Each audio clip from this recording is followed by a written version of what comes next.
Alrighty.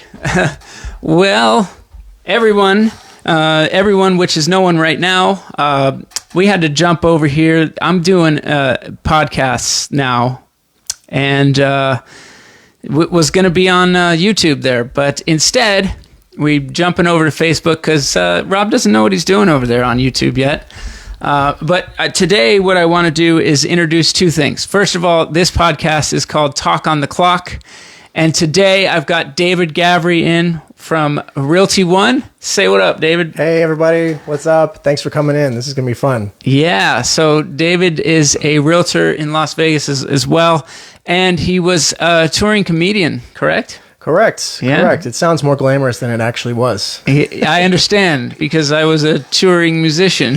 Yeah, talk about, at least you had like a band with you, right? Like a touring comedian is literally, you're alone, you're not talking to anyone for the entire day, and then you get on a stage and have a one-way conversation and then get off and be alone again.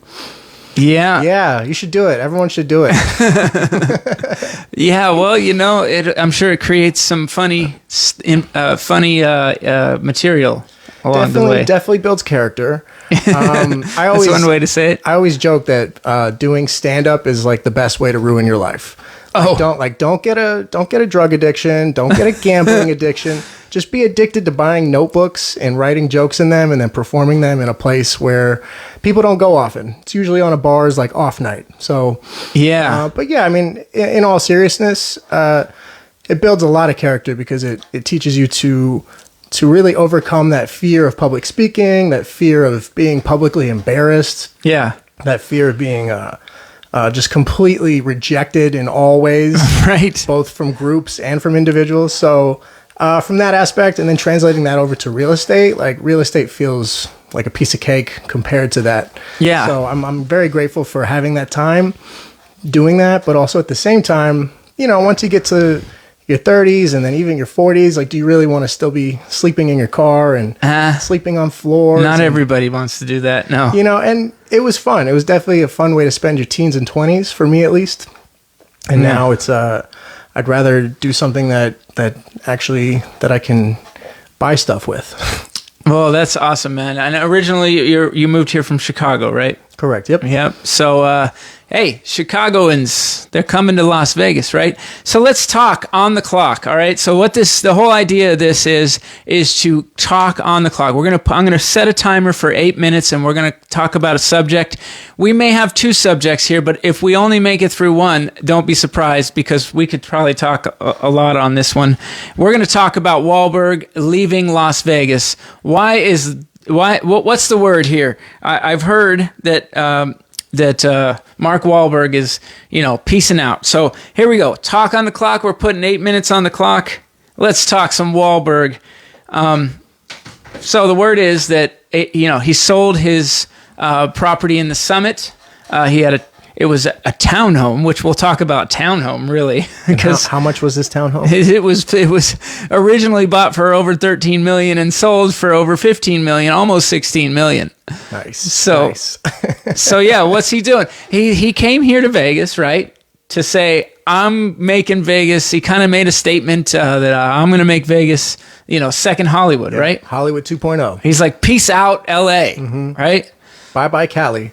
Yeah. Hello, Vegas. So now all of a sudden everybody's like questioning what's going on. Is he piecing out of Vegas now? Right. What do you think? I mean, it's hard to tell because he's like such a business guy too, right? Like he's got his restaurants, he's got the gym, he's got his production company. He wants to build a studio here. So in my mind, part of my mind tells me, that maybe that was just a business move, make a quick 2 or 3 mil and then keep it moving. But also at the same time, he's a family man, right? He has like 4 kids. Mm-hmm. So is that really a business move I mean, moving is hard enough. Moving from an apartment is hard enough, let alone a $15 million. I mean, I would think even if it's a townhome, it's still probably a mansion, right? Like if there's such thing as a mansion. Yeah, townhome. Listen, it was 7,000 square feet townhome. I mean, look, I've been doing real estate for 14 years in Las Vegas. Never heard of a 7,000 square foot townhome. So this is the Summit, though. The Summit has some ridiculous properties, and one of the properties that I knew that I know they had availability if you wanted to buy one was those that townhome product. And not to interrupt you, but to put in perspective, who lives in that Summit Club? Like, doesn't like Celine Dion live there? Like Steve Wynn? Like anyone who's anyone? Yeah. Like the top echelon of Las Vegas lives in this place. Yeah, but the owner of the Bill Foley, owner of the Golden Knights, is in there. It's the who's who of in Vegas for Summit. I mean, it is the top number one area in town, and there is some stuff in Henderson that might want to argue with that, but I think it's the top. Yeah, like, and is he really Are you flipping homes in that neighborhood? Like, yes, this is what I think. I think you touched on what I absolutely think. First of all, I think he bought multiple lots there. He didn't just buy that one, so he bought that one, and I think that was his temporary spot while he was building his other spots. Okay, because those are going to take however long. But I think along the way he may be going, you know what? This market right now, it may not be the best for me to try to resell this townhome, later down the road. So I'll go ahead and take my win right now. Okay. I'll take a nearly $2 million bonus on this. Maybe he's not even really using that 7,000 square foot townhome as much as he thought he would. Maybe he's got a different place. So he's kind of coming and going. Whatever, kids are definitely a factor. But I think he's here to stay. I don't think he's just suddenly backing out. I think it is a business move. And look, the Summit. Let me just go back to that. Is that's if you've got multiple lots in there, those lots are non-existent unless you're buying them from somebody. It's not as if the Summit sells them to people anymore. They're gone. They're sold out. Okay. And so he bought a few of them, and he bought a couple. Okay, hey, you know what? Why hold on to all of these? Let's cash out some of these chips while the market's hot. And originally, by the way, Celine Dion is not in there anymore because she built a house there that was ridiculous, and he was trying to buy it. He was in escrow to buy that at one point. Really? Yeah. But, excuse me, something happened. Rob, you've been in real estate a long time. How does one become the realtor for Marky Mark or for Celine Dion? Or I know my wife Mary got to work with the realtor who sold Steve Wynn his house, and that just kind of happened by a fluke. Yeah. He happened to meet Steve Wynn's son. They hit it off. But like, how do you get into those circles? It's a lot of schmoozing if you really focus on it. I mean, I would also say, you gotta look the part, act the part, right? You gotta be in those corners, in those nooks, or you can be like I won't name them by name because it's like they don't need any more advertisement, but there's a couple of agents that have just absolutely killed it in the luxury market, and they know anybody coming to town, they're referred to them for sure as that, you should talk to them, but maybe check out these others out. So it's still a person business even at that level. Yeah. The top luxury sellers are killing it there. Anyway, so hey, let's all right. So Wahlberg, I don't think he's leaving. Okay. I kind of want, and maybe that's an interesting one too. Do I want to believe that he's not leaving because he's kind of a likable figure, right? Like he kind of came in here. He's selling Vegas. Like, oh, there's so much to do here. It's not necessarily about the Strip. It's beautiful all over. Yeah. So we kind of have grown to like Marky Mark in the last year. Where the hell is he going? Been here. So now it's almost like when your franchise player, you don't want your franchise player to leave. Well, you don't and want him to get traded. Yeah, here's the deal. The news, like even the thing that I put up, when I put this up, I said Wahlberg is leaving, Las Vegas. It's like, that's the news. That's the big headline. So they're going to, exaggerate that. They're going to make a lot of assumptions, and like we are. So that's really what's happening in my mind. Okay. Okay. Yeah, I would say if I'm a betting man and this is Las Vegas, I think I would have to bet that Marky Mark stays in Vegas. He builds out his studio like he says.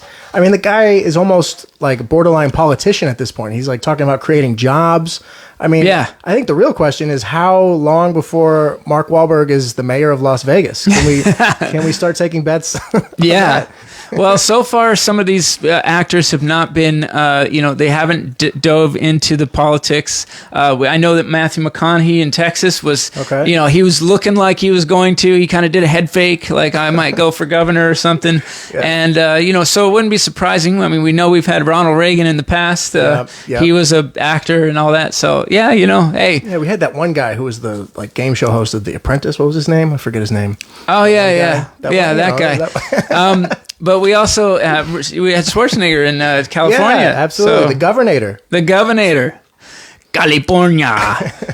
So, so that's what else can we riff on about Wahlberg and Have you been to his Wahlburgers? Have you been to that restaurant? I did, yeah. But I was eating eating vegetarian at the time, so I was not eating meat. So I really don't know how the burgers. What do you think Mark Wahlberg would say to you, the vegetarian? Like to me. They had a veggie burger. Okay. But when you're eating a veggie burger, it's always just going to be okay. Because like to me, Mark Wahlberg's got that like Boston, like, you know, not like a bully, but like he seems like a ball buster type of guy. Like he seems like the type of guy that would make fun of someone who's a vegetarian. It may be. But I could be totally wrong. He could be a sweetheart. So I don't mean to. Well, look, he's got how many brothers? I'm sure they all learned how to bust each other's balls a little bit. Right, you know? Right. So yeah, Mark Wahlberg, here to stay, in my opinion. All right. I think so too. And guess what? That leaves us with 10 seconds on the clock. I want to thank you for checking out Talk on the Clock. I think what I'm going to do is just end up keeping this on Facebook for now, so you can look for every week that. There it is, folks. That's Mark Wahlberg calling himself. He's about to give us the results. Yes, Mark. Oh, you're staying? Yep. Okay, good.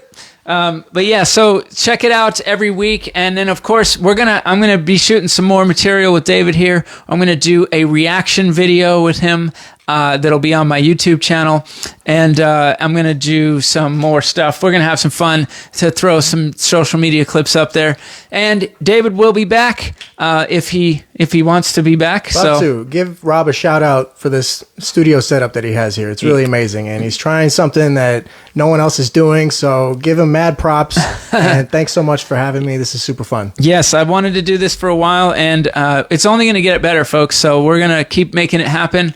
And listen, I've made it really difficult to subscribe to my YouTube channel, so don't bother going to my YouTube channel, Rob Howe, Rockstar Realtor, and subscribing there. That would be a waste of your time because I've made it very difficult to do that. And don't bother finding David Gavri anywhere on the social media either, because he's made it difficult to find himself. Gavri.